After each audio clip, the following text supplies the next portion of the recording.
TDP కార్యాలయం మీద దాడి చేసినప్పుడు వాళ్ళు పోలీసులా ఏంటది డీజీపీ కార్యాలయం పక్కన పెట్టుకుని పోలీసులు వచ్చి పదండి సార్ అని అడుగుతుంటే ఇంకేం చేస్తుంది? అదేం లా అండ్ ఆర్డర్ అని మాట్లాడుకున్నాం లేదు, అది మాట్లాడుకున్నాం కదా, తప్పని అన్నాం కదా, అదేం సమర్థించలేదు కదా మనం.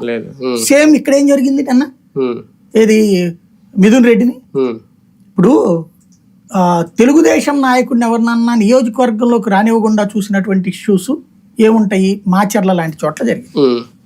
ఇప్పుడు పెద్దిరెడ్డి జరుగుతుంది. పెద్దిరెడ్డి ప్రత్యర్థి ఆ నియోజకవర్గంలోనే ఉన్నాడా, వెళ్ళిపోయాడు అంతకుముందు?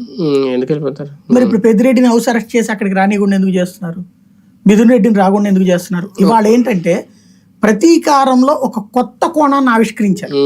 నియోజకవర్గాలకు రానియకూడదు, ఆస్తులు ధ్వంసం చేయాలి, వ్యాపారాలు ధ్వంసం చేయాలి, షాపులు ధ్వంసం చేయాలి, పరిశ్రమలు ధ్వంసం చేయాలి, చివరికి బిల్డింగులు ధ్వంసం చేయాలి అనేటువంటి ఒక కొత్త కల్చర్ చూపెట్టారు.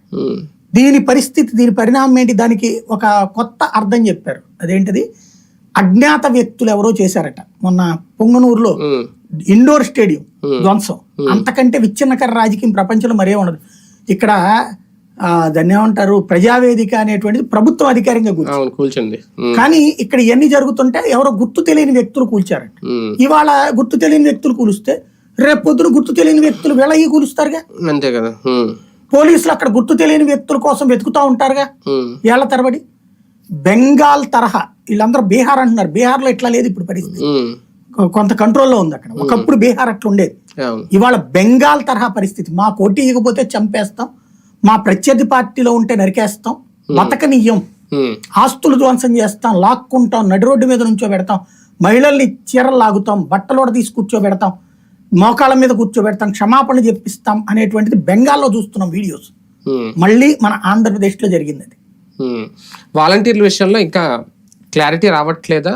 సూపర్ 6 హామీలు అమలు చేసే విషయంలో వెనకడుగు ఏమన్నా వేస్తున్నారా? సమస్యల్లో ఒకటే, వాలంటీర్ల విషయంలో నిర్ణయం తీసుకోవాల్సింది చంద్రబాబు గారు. ఎందుకు తీసుకోవట్లేదు అన్నది ఆయన తేల్చుకోవాలి.